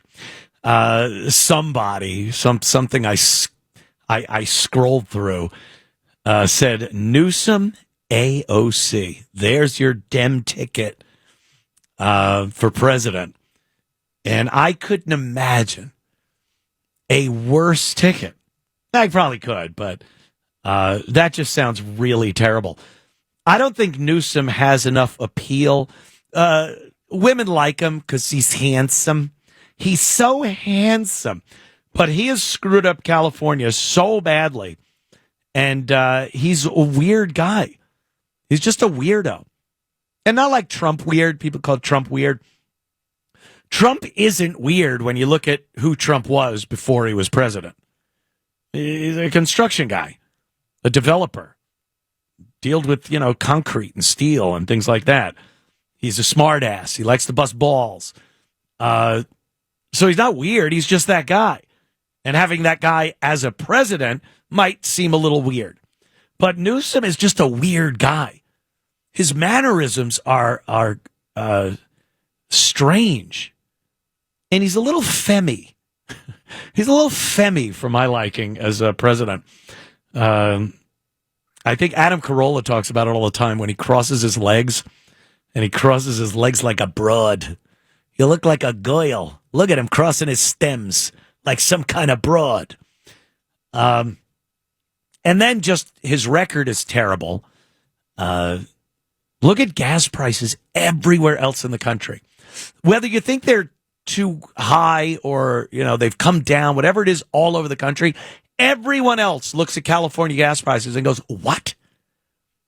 Even if you're paying $3 and change anywhere else in the country, it's $7 and change at that point in California. And when it was up to $5 under Biden nationally in a lot of places, it was close to $10 a gallon, if not more than that, in California. And that's all taxes. And, again, that's your governor and all these harebrained liberal policies they put in place. And, Newsom's defended all that. He's laughed at Donald Trump when Trump talked about the fires that happened in California and maybe taking some preemptive steps in curtailing the fires, clearing some of these forests, clearing some of the dead, dried wood and vegetation around some of these neighborhoods that are very vulnerable to fires. And they laughed. Oh, look at him. Oh, really? A rake is going to help? And it was the same nonsense when they were laughing at Trump saying, remember when Trump told everyone to drink bleach for COVID? He never said that. And then it's like, oh, he told you to grab a rake and rake the forests. He didn't say that either. But there are certain things you can do to kind of help prevent your neighborhoods burning down when forest fires happen in California. But they never did it. So his record's terrible. But now he's trying this I want to be Trump thing where he's being a little more vulgar. He curses. He's trying to be outrageous with his social media. And it just doesn't work. It works for Trump because of who Trump is and who he was before he was president. It doesn't come off phony. It comes off like, yeah, that's the guy. I remember this guy. He used to be in the newspaper all the time with his casinos and his airline and things that worked, things that failed. He was a celebrity. He was, like I said, a ball buster. He'd go on Howard Stern's show. And it's natural to hear him talk the way he does as president. When you see Newsom and the spy screwer there, Swalwell, and the rest of that ilk, and now all of a sudden they're trying to sound hard. They're trying to sound like Trump. Yeah, I'm going to use the F word. And it just comes off as ridiculous. I think I got time for this, don't I? Newsom talking about 8 of the 10 deadliest states. You got time for that one? Yeah, play that. Well, I think you should start with Shreveport, Louisiana, in Speaker Johnson's district that has 6+ times the per capita murder rate of Nancy Pelosi's San Francisco. What about the carnage, Mr. President, in Shreveport? Why aren't you protecting the folks there? 8 of the top 10 murder states in this country, red states. What? And everyone knows it. Everybody knows it. Again, it's acts of authoritarianism. It's acts of power on a person that is trying to use his its formal authority, and it's depleting. And it's weak. It's increasingly weak, and it's increasingly desperate. And that's why it's important for us at this moment to meet him head on, not just rhetorically, but through substantive counteractions. And that's what we're doing in California with this ballot issue. Insane. 8 of the 10 deadliest states are red. How about the cities? They never want to look at the cities, the Democrat-run crap hole cities that are rife with violent crime. He's talking about Shreveport, Louisiana. Look at that city. Look who's in charge. Look at the demographic. Again, you're just going to see business as usual in these blue cities in red states, and then they try to blame it on the states? Get out of here. We'll be back. Take more of your calls and more of the Anthony Cumia Show. No show's complete without a little look into the celebrities. Yes, we love our celebrities. The word celebrity means to celebrate. We celebrate them. Yuck. Remember when they were amazing people? Oh, every so often, on social media, see an old clip from Johnny Carson. Oh, or, whatever interview show from the past, and celebrities. They meant so much to us. Award shows. You'd watch those things and just be like, yes, I'm so glad that person won. I love that actor. I loved that movie.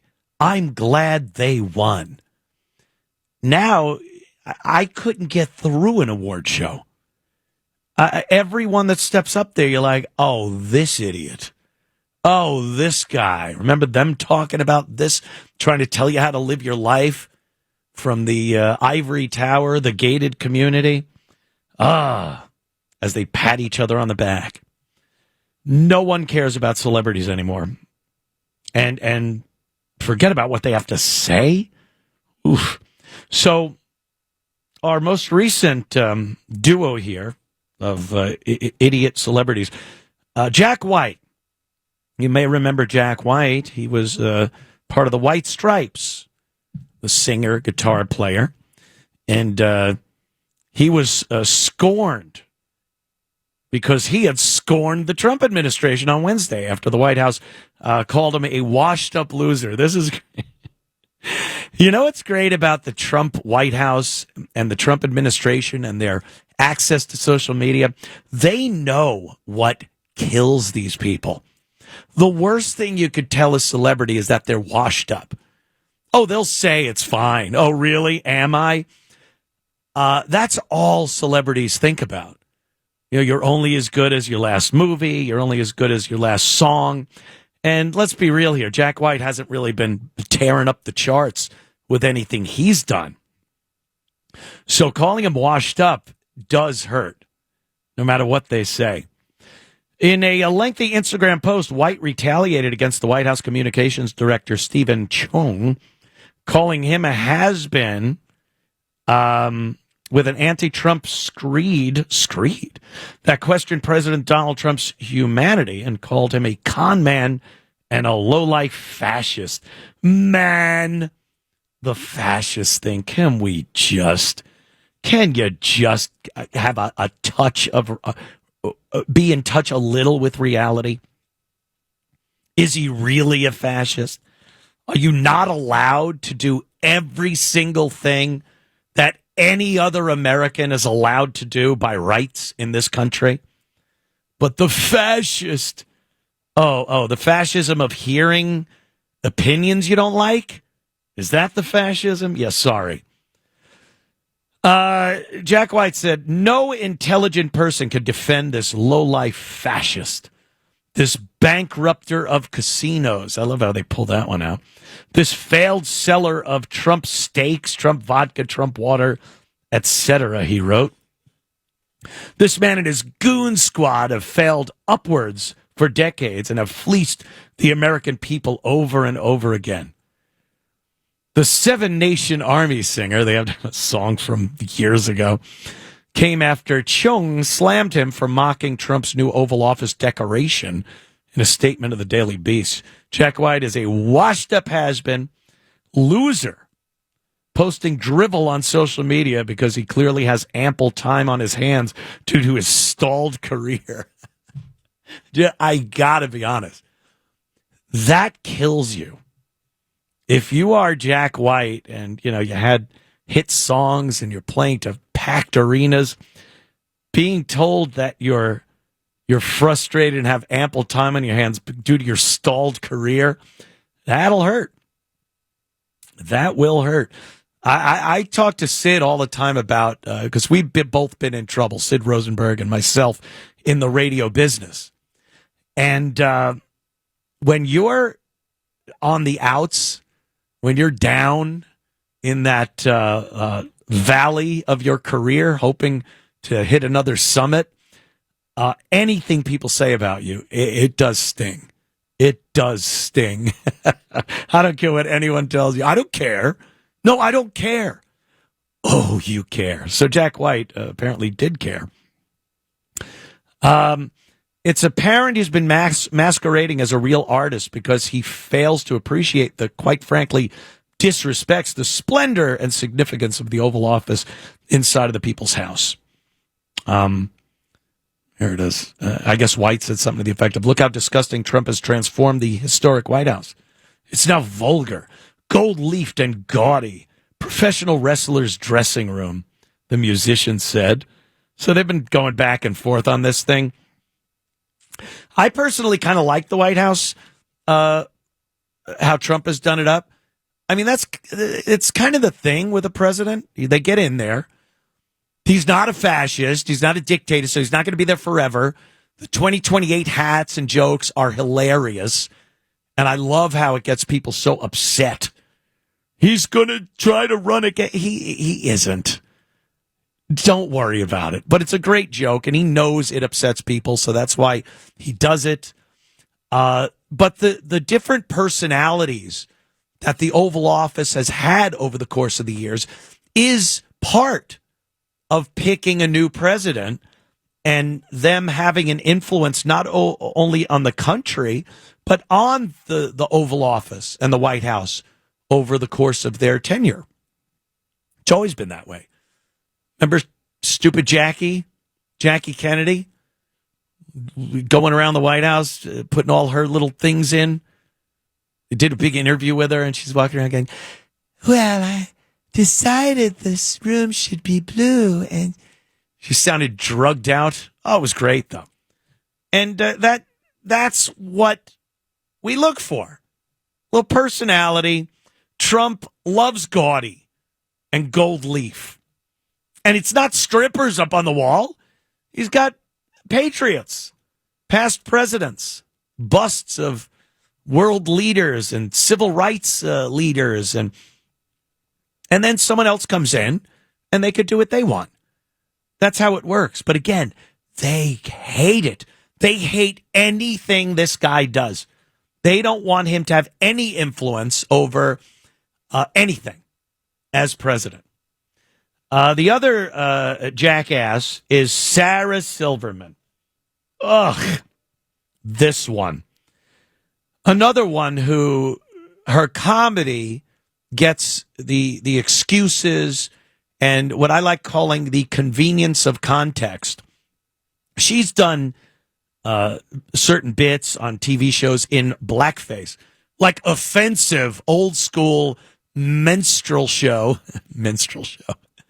blackface. And she goes, well, we were, it was the context. What we were doing was laughing at it and showing it for what it was. And so whenever they do something, they say, well, you're not considering the context, the comedy, what our intent was. But then they never allow other people to have the convenience of context when they do things that are deemed offensive. Only they can be so wise in order to do things that others would deem offensive if others had done it. So here she is, just talking about Trump and being a dumb liberal, and here she is, Sarah Silverman. No, Sarah. Thought I had her up there. Oh, here she is. Trump. You do not have to consume his content. Now, that sounds incredibly privileged. I believe you do not have to at all consume his content and let that chip away at your physical and mental health. Could you pause for a second? Yes, you do. Yes, you do, Sarah. Yes, you do. You can't help it. People like Sarah Silverman and the mental patients that protest and the yelling people on college campuses, you have to consume his content. You don't know any other way. It upsets you so much that you cannot hold it in. And you need to yell about it and scream and let it ruin your lives. So enough of this, you don't have to consume it. You do. It's the only reason you're speaking like this is because you have to consume it and deal with it, and you can't. A little more of Sarah here. Ed, touch grass when you can and focus inward. Focus on each other. Focus inward. I'm not saying totally disengage. I'm saying re-engage. What? I'm saying go within. This is not something I made up. I think it was some very wise Buddhist maybe or something. Go within. All the answers are there. Taking care of ourselves, taking care of each other. It doesn't have to include him. You don't have to keep up with every disgusting thing he says. Their whole purpose is owning the libs. There's no ideology. It's an act of hatred and a need for superiority. We need only to focus on caring for the people suffering in his wake, the detritus he leaves behind, picking up those pieces and taking care of each other. So this is what I have to offer. Hopefully I'll think of better things. I hope a lot of people are thinking of much smarter, active things, but that's what I got. Let's see. You got nothing. See how much it bothers her? She's saying, like, you don't have to consume it. Think within, like, be at peace with yourself. Don't let everything he says get to you. And then that's all she does. And the people she's talking to are lunatics. And that's all they can think about. They're consumed with Donald Trump every single hour of every single day. And by the way, look within, be better, be good, be this, be that. They're the most outwardly violent people you'll ever find, these liberals. If you have a difference of opinion at one of their little nut job protests, you can absolutely expect to have some type of violence perpetrated upon you. It's just, they cannot help themselves. I have another example. I'll get to it after the break of Gavin Newsom threatening violence. And, you know, we've heard so many times how the Democrats say, oh, another dog whistle from the Republicans. It might sound innocent enough, but what they mean is go out there and kill people or hurt people or destroy people's lives. They are the ones that are constantly doing that. They are the ones that don't even use this imaginary dog whistle. They call openly for violence against people that have differing opinions from themselves. And after this break, we'll hear Gavin Newsom with his latest call for violence against Republicans. More of the Anthony Cumia Show. Stick around. The Democrats, liberals, especially these very malleable, very impressionable lunatics that follow the liberal left. These are people that are easily swayed and easily made to do things, do the bidding of a lot of these politicians and a lot of these extremists. It just goes to, like, watch them. Anytime you get a group of people that will chant, one person has a bullhorn and they're saying something idiotic, it has some rhyme to it. Whose streets are streets? We're here, we're queer, we're fabulous, get used to us. All the little sayings. And you get a group of people that are chanting back, what's his name? And they yell the name. Those are very weak-minded people. They're not very smart. And they're, like I said, extremely impressionable. And they don't have a lot of sense of self. They'd much rather be part of this organism than be an individual. It gives them a purpose to just chant back something some idiot is yelling into a bullhorn. And unfortunately, when somebody that they look up to suggests that some form of violence be perpetrated against people that have a different opinion than them, they are ready, willing, and able to do just that.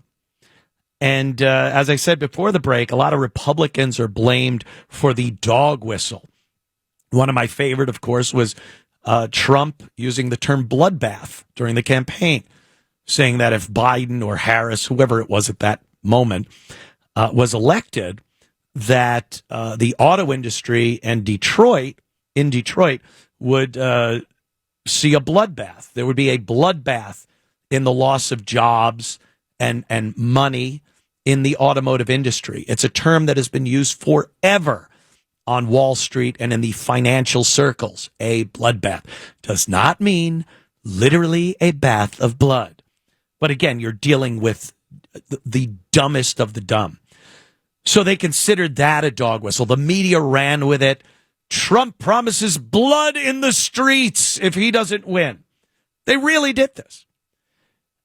And then you get someone like Gavin Newsom in this clip we're going to play, and you tell me how this can be interpreted any other way than, hey, we want you to perpetrate violence against Republicans. Listen to this.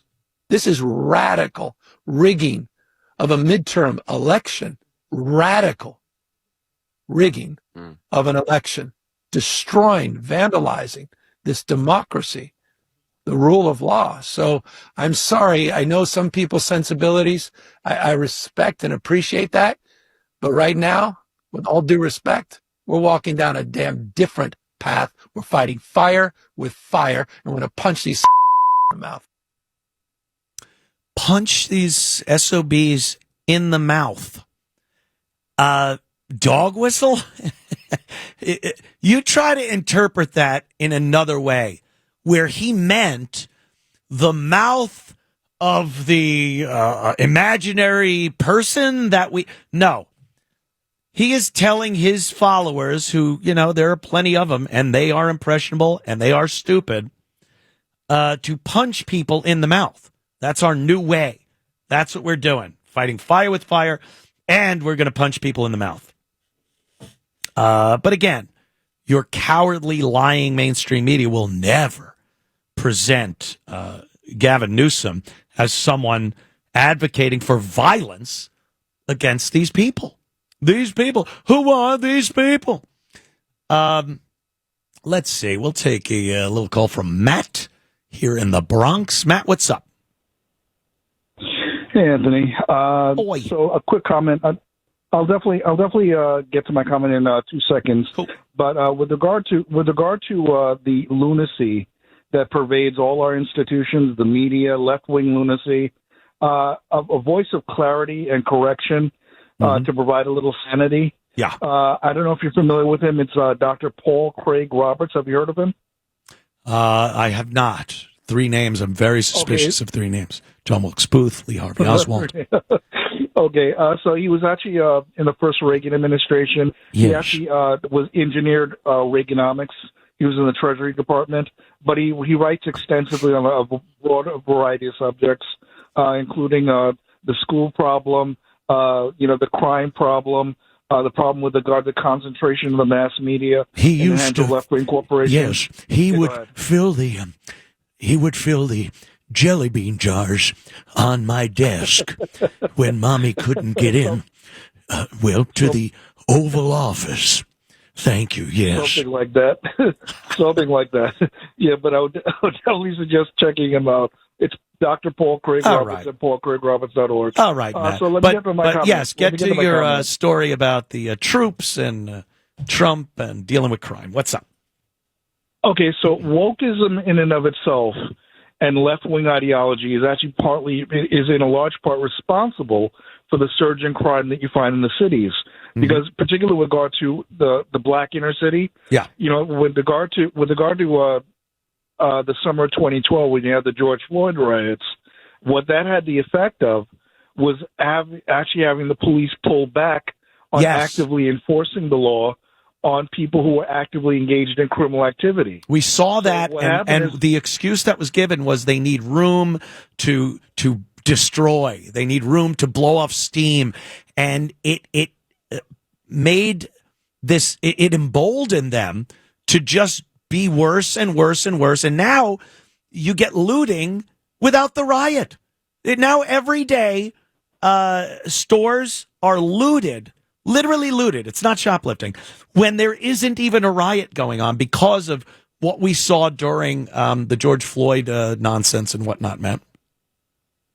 Sure, and it's even worse than the looting. The looting is an economic loss, but with regard to the violence, the murder rate in these cities, the reason why it's so out of control is because not only are the criminals emboldened. And again, they have a greater propensity to commit violent crime, but the police are actively walking on eggshells. They don't want to end up to being the next poster boy. Right. No, we know that. Matt, I got to take a break. Thank you for the call, and we'll be back in moments. Don't go anywhere with more of the Anthony Cumia Show. With certain things, I'm a little mean, and I'm not talking about people that are a little chunky. I'm not talking about people that have to watch their weight, that enjoy a good meal. I'm talking about people that have gotten so large that they infringe on your space. And especially when space is limited, like in an aircraft. I've had the displeasure of having to sit next to somebody who is considered, what do they call it? Morbidly obese. they say the word in a way where it's, you would think, I probably shouldn't be this. I don't want to be morbid, but morbidly obese. So Southwest is changing its rules for its plus-size passengers. And I've heard this before. I think we all have. Among changes, the airline will soon require travelers who, and they say it like this, who encroach upon the neighboring seat to purchase an additional ticket. And, this gets everybody outraged. The advocates for plus size people, I guess they call themselves. The advocates for plus size people say it's discrimination, and sometimes it ends up in court. But the bottom line here is, it's simple space. There's only so much room when you have two seats butted up right next to each other. I had a hell flight from Atlanta. I was stuck in Atlanta for about 2 days, and it was supposed to be a quick flight back to Greenville. And when I finally could get a ticket, it wasn't what I normally get, which, of course, first class. Please, what am I? And I had to sit in steerage, as I call it, and it was 3 seats across. I'd never even seen 3 seats across. I thought you'd just get 1 seat by a window. I wouldn't dare look past that curtain of scum that is 10 rows back. But apparently there's 3 seats across. I was lucky enough to get that middle seat, and on either side of me were people that were way too big for these seats. And my biceps smelt like BO when I left the plane, because their armpits and whatever flesh is in that area was on my arms. I was trapped in there, and it was disgusting. But what recourse do I have? That's right, none. Now, if an airline wants to charge for an extra seat, I'm fine with this. I like it. It's called shaming, something we should be doing more of in this country. So I was having some conversations online about it and how you would actually do this. Who is too big? Is it a weight? I've seen people that are tall and they weigh a certain amount, but that's their problem. They don't have leg room, or maybe their head is hitting the overhead compartment, but it's not infringing on your seat. But technically they weigh what would be considered for a normal height, obese. So here's what I'm thinking, and it adds to the shame factor. Have you ever seen online, there's these women, they call themselves plus-size park hoppers? Yeah. Go on Instagram or any other social media platform and look up plus-size park hoppers. They are giant women. And they go around trying to be cute with the little Minnie Mouse ears on. And it's just, you're just looking at something that is akin to Ringling Brothers freak show. See, here's where I get in trouble for being mean. But here's what Disney does. They go, hi, we're plus-size park hoppers, and we want to go on this roller coaster. So we have to see if we fit. And do you know that at Disney, all the rides have this little seat. So, well, not little. It's the same size as the ride. And it's tucked away before you get online. And you can sit in it to see if you fit your big ass in these Disney ride seats. I love it. And they have to sit there and they have to try to pull the safety bar down. And a lot of times they're like, well, I can't go because it doesn't latch down. And they have to hop on their little rascal scooter and go off in shame. This is what we need. We need by the ticket counter at the airport, or by, where you have to shove your overhead into a box to make sure it fits. We need an airline seat, regular size. And the big plus size people have to try to squeeze their ass into it. And if it does not fit or it hangs over the armrest after they've made that spectacle of themselves, there's an alarm buzzer that goes off and says extra fee, or it yells something that everyone looks and laughs and points and shames the person. I doubt it'll get to that point, but we can all have our little fantasies. But look, I'm for anyone doing whatever they want to do with their life. But when it starts infringing on your freedoms and your rights, then it's time they have to do something about it. And as far as large people flying on airplanes, sorry, weight is a restriction, space is a premium on aircraft, and I really don't want to be in that situation. That's all. My 2 cents. That's my new segment. My 2 cents. All right. It's not. Relax. Chris from Bethpage. What is up, sir? Hey, Anthony. You used to live on Long Island, right? Certainly did. Still have family out there. I'm going to see them, as a matter of fact. Love it. Okay. So you familiar with taking the Long Island Railroad? Yes, I will be on it tomorrow. How you doing? Okay. So I've been taking it for 40 years, and I've been taking the subway for 40 years, okay? Now, there is a ridiculous thing that's going on. Every day at 4:30 during rush hour, they take police officers and Long Island Railroad conductors and put them at the top of the stairs before you go to take the subway, and they make you show them your train pass to show that this is during rush hour. They have rails up there and cops up there. Only at track 16, by the way. They've been doing it for almost a year now. And I've been arguing with them. I'm like, go 100 feet over there. You have people jumping over the subway.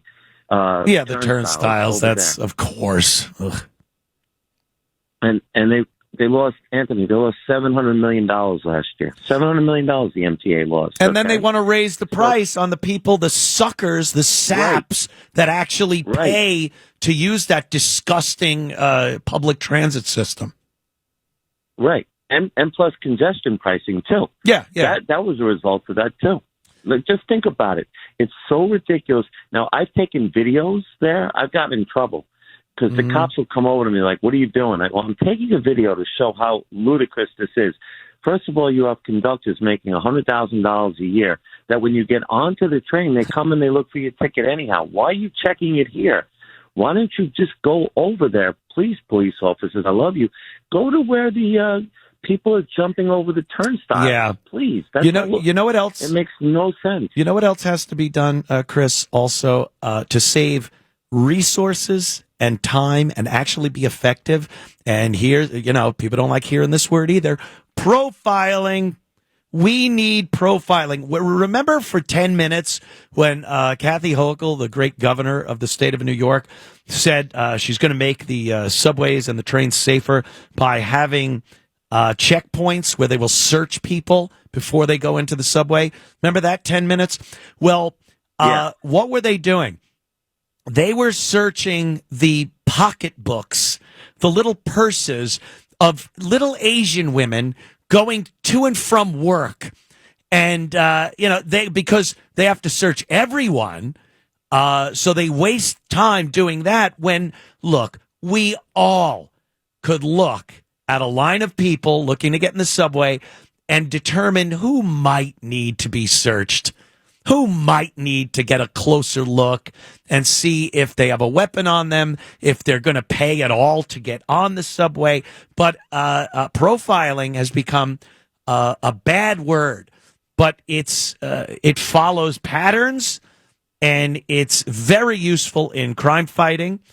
In some instances, crimes cannot be solved without some form of profiling, but they refuse to use it in an instance where you know what you're looking for, but you're not allowed to focus on some of the people that you would be searching.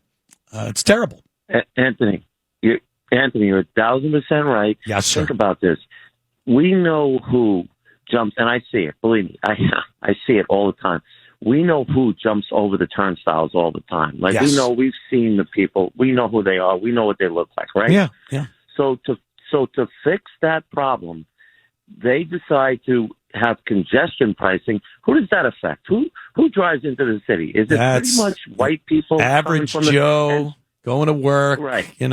Right. Yeah. It's And terrible. who takes the Long Island Railroad? People that look like me and you. I'm sorry. They're going to work. They're going to work. Want less aggravation. They don't want nonsense. They don't want crime. But they just Hochul and the rest of them just keep squeezing the working guys and gals and just not paying attention to the actual problems. And we end up where we are. Chris, thank you, man. Thank you for the call. Yeah, solving problems, that's a crazy thing to say. You don't want to do that.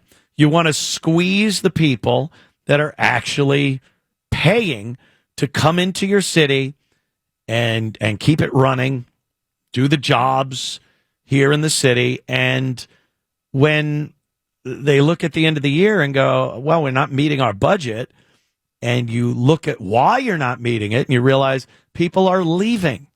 They're not working in New York City anymore. Maybe they're working in New York State still. Maybe they went upstate or out on Long Island or what have you. But some of these people are leaving the entire state.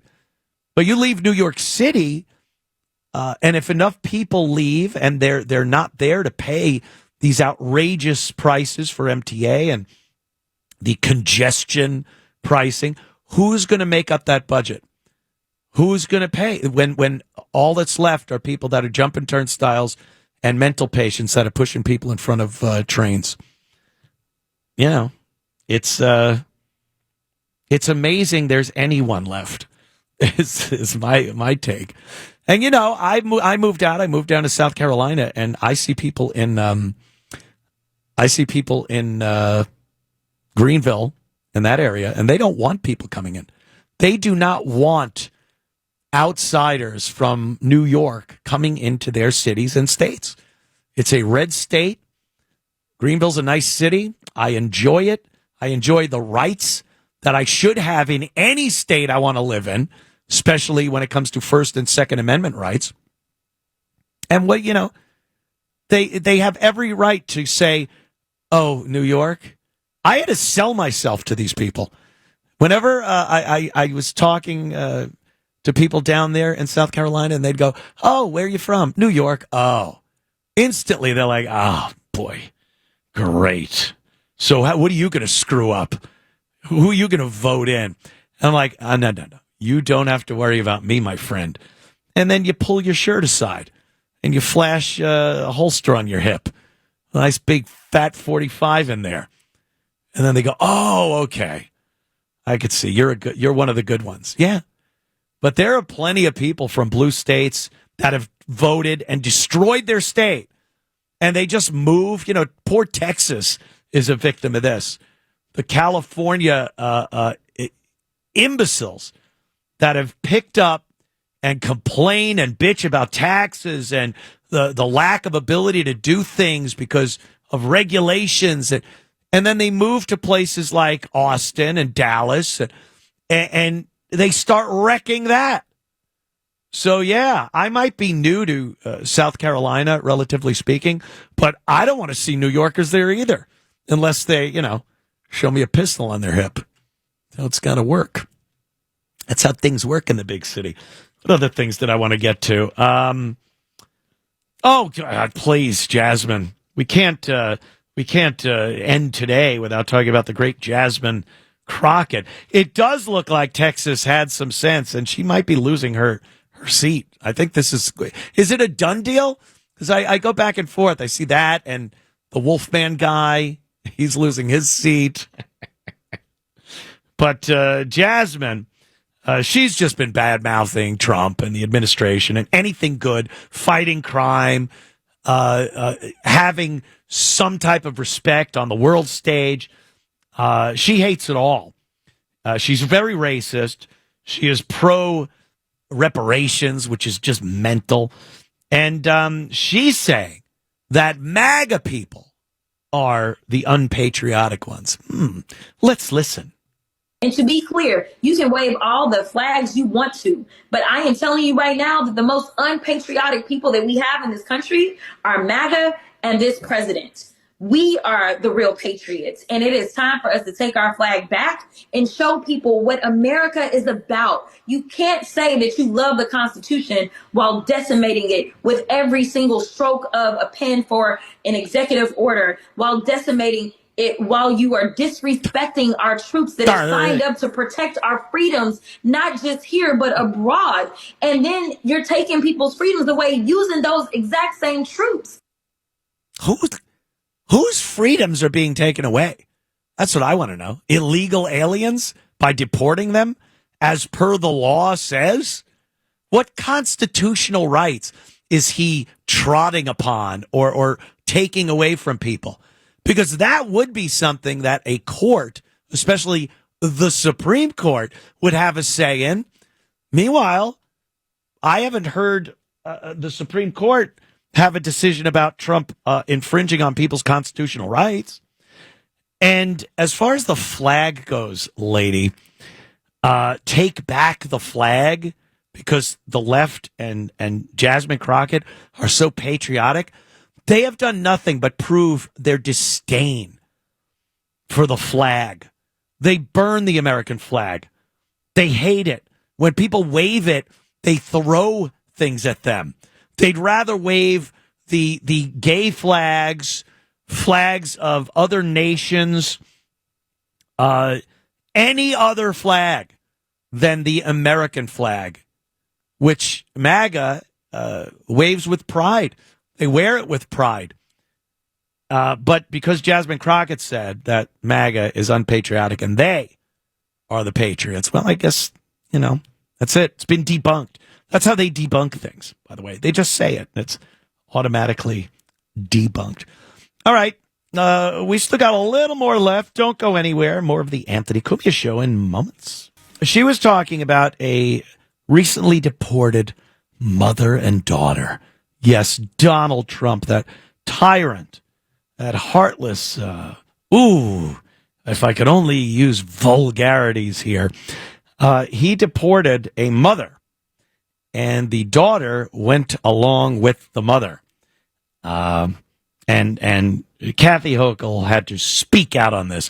Let's listen to her take, and then we'll discuss. Today, ICE agents deported a mother and her 6-year-old daughter. They had been previously residents of Jackson Heights, residents of Queens, and the little girl was preparing to go back to school this fall.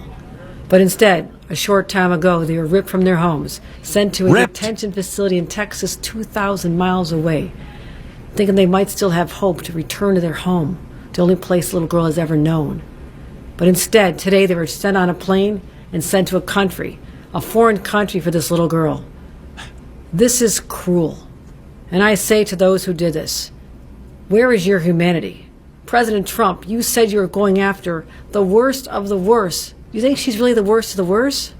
Why can't we work together to go after the truly worst of the worst? The human traffickers, the sex traffickers, drug dealers, murderers, gang members. We'll help you do that. But please stop separating our families. They did nothing wrong but look for a better life, just like my immigrant grandparents did, and so many other families that have been changed by coming to this great opportunity land of America. I want answers on how this could happen. Is she really the worst of the worst? I want to demand how you could possibly say yes. Oh, stop with the drama, the fake drama in her voice. I want to know.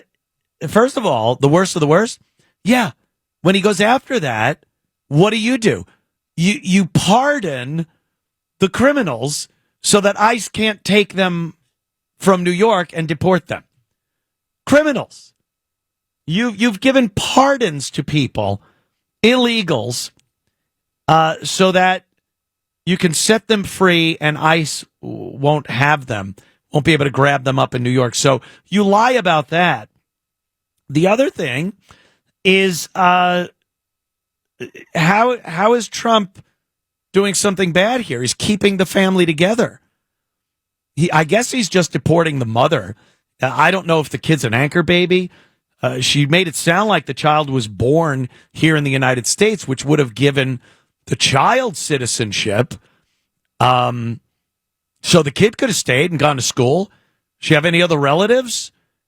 If the mother decided she wanted to take the kid with her, which I would assume any mother with any maternal instincts would want, well, so be it. And you know, make your life somewhere else, not here. He ran on this. This was the promise that was made to the American citizens about cleaning up this illegal invasion that we had over 4 years. Longer than that, actually. 4 years in Biden was just an acceleration of it. But, you know, when did this woman come into America illegally? When did she have this kid?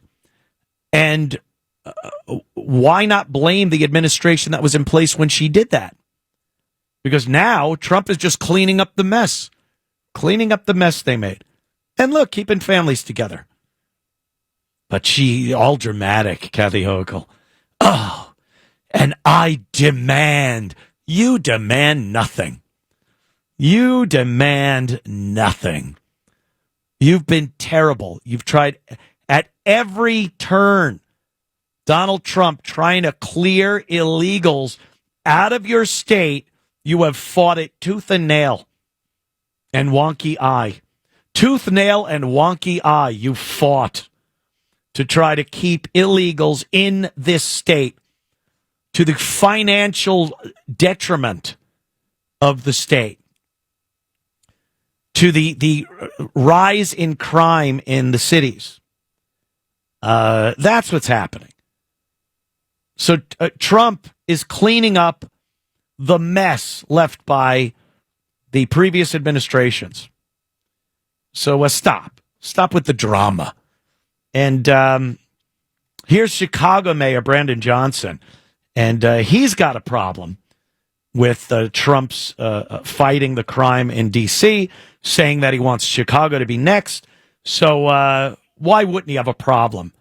Chicago just rampant with violent crime. And Trump suggests maybe Chicago needs the D.C. treatment. And this Mayor Brandon Johnson, one of the lowest rated polling mayors in the country ever, says that people need to rise up and fight against the idea of fighting crime. Listen to this idiot. And so, you know, look, we're going to remain firm. We'll take legal action. But the people of this city are accustomed to rising up against tyranny. And if that's necessary, I believe that the people of Chicago will stand firm alongside of me as I work every single day to protect the people of this city. Protect. All Trump's saying is your city is a mess. I mean, every weekend you could look up the amount of people that were shot and killed. Their ages are unbelievably young. And Mayor Johnson, his take is that if Trump tries to do this, the people will stand by him and rise up against the tyranny of Trump, trying to keep Chicagoans from being murdered. And the vast majority, statistically 100%, are people of color that are being murdered in Chicago. So he thinks the people of Chicago would rise up and stand by Mayor Johnson and fight the idea of trying anything to combat the violence going on in the city of Chicago. This is how delusional this idiot is. And I guess the whole show was about, you know, we need to change this. It has to change. The big picture has to change. Little things work temporarily, but we need to really hit this thing on the head. Thank you for tuning in, everybody. We do adore you here on the Anthony Cumia Show. We'll be back next Sunday, and I hope you have a great rest of your week. Anthony Cumia on X.